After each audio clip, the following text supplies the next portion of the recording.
Do you feel it? That low, constant hum of anxiety every time you check the price of groceries, or the size of your mortgage, or the relentlessly climbing national debt clock. We live in a world where governments borrow trillions and central banks print money with keystrokes. But what if that feeling of instability isn't an accident?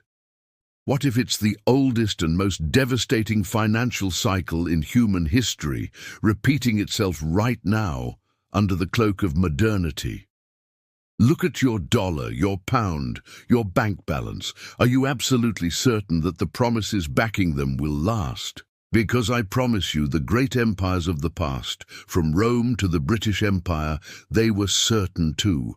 Every single one of them learned the hard way that when the money goes, the empire doesn't just fall, it rots from within.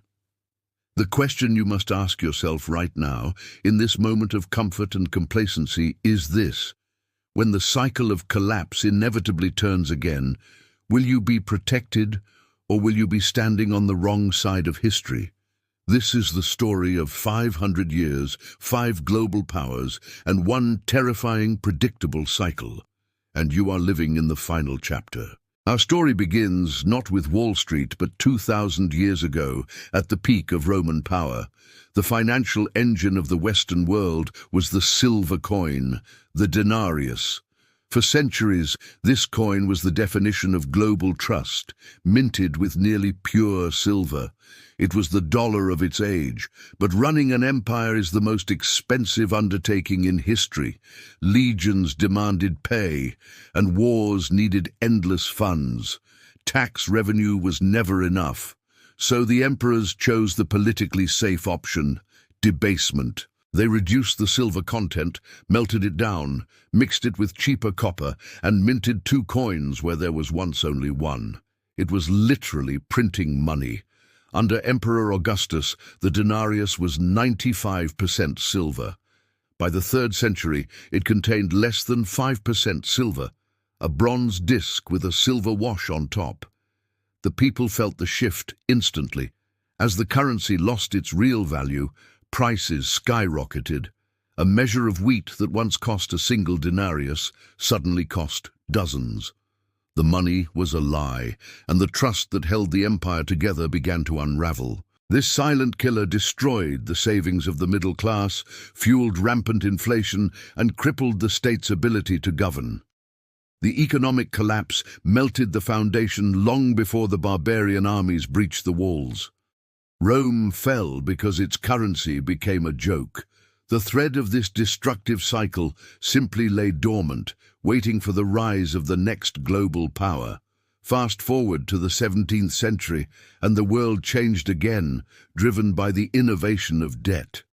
The Dutch Republic pioneered the permanent national debt by selling government bonds to its citizens. War could now be financed indefinitely by selling the future. The British Crown, perpetually short of cash due to endless wars with France, saw the Dutch model and perfected it. The stage was set for the next empire to turn debt into the most sophisticated weapon of control the world had ever seen. The creation of the Bank of England in 1694 was a military necessity, a weapon of war disguised as a financial institution. The core of the system was simple. The government borrows from a central bank, which prints the notes backed by that borrowing, creating the national debt as a permanent fixture. This system's genius was its mechanism for wealth transfer. The wealthy bought the government bonds, earning secure interest. The money for those payments came from the general population, from taxes levied on basic goods. The common people were taxed to pay the interest on the debts of the wealthy who financed the Crown's wars. This Anglo-American financial playbook, a coercive system disguised as patriotic duty, fueled Britain's rise. The British Empire was not built solely on superior steel, it was built on superior finance and the ability to weaponize debt. The mighty pound sterling, anchored by this debt machine, became the world's reserve currency for over 2 centuries. But the historical cycle never rests. The cost of maintaining a global empire, like Rome before it, eventually surpassed the capacity of the nation to bear it.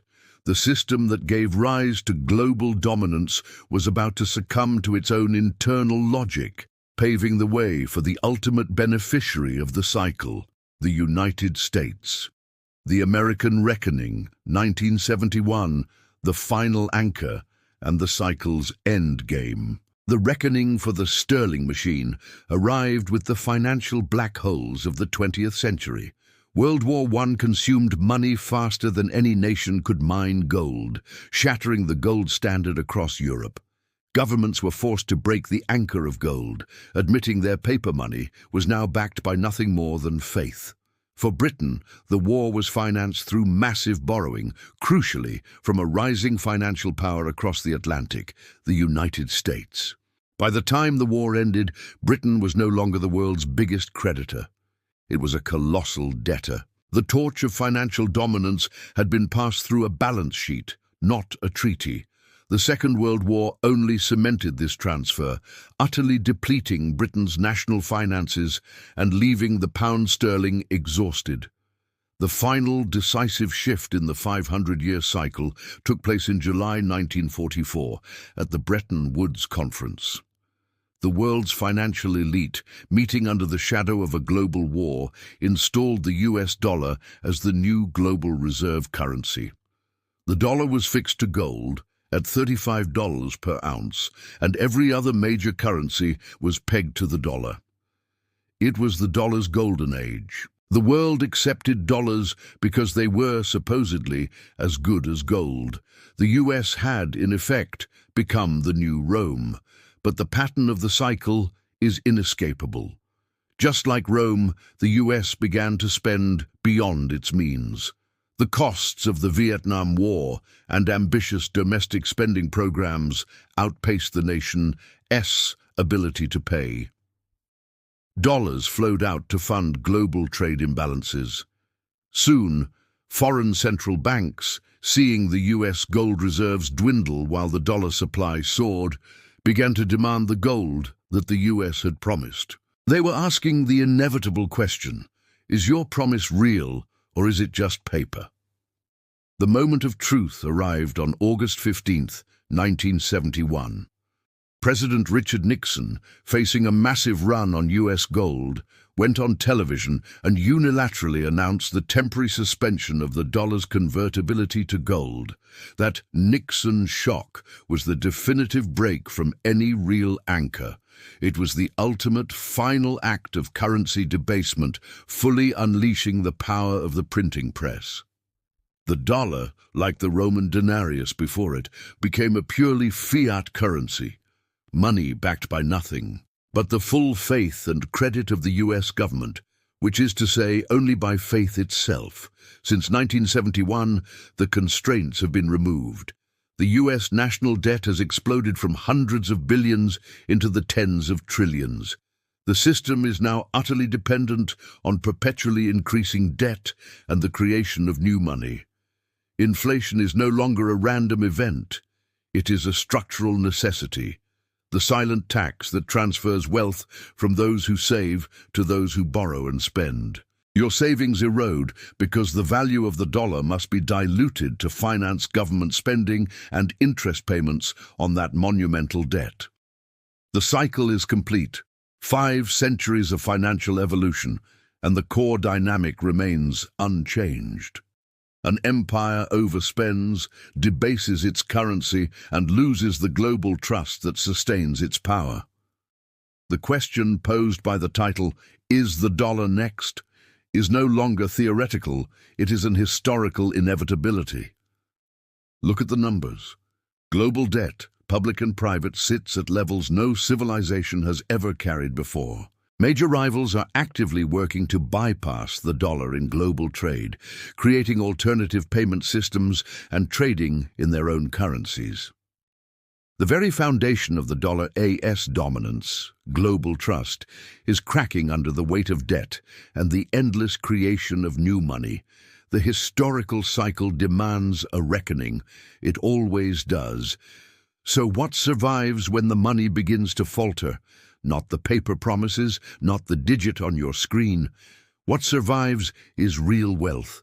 It is the land that produces food, the skills that cannot be automated, the productive businesses that generate genuine value, and the hard assets like gold and silver that governments cannot simply print more of. These are the assets that have preserved wealth across every single imperial collapse for 2,000 years. Every crisis is a great transfer of wealth. From those who trusted blindly to those who saw the cycle and prepared. You are living in the climax of the 500-year cycle. You have the knowledge of how 5 empires before yours ran this play and how every single one of them failed. The only difference is whether you choose to face this reality blind or awake. If you recognize the pattern, you can avoid becoming the victim of a system that is currently paying for its survival with the value of your future. The time to stop trusting the illusion of permanence is now.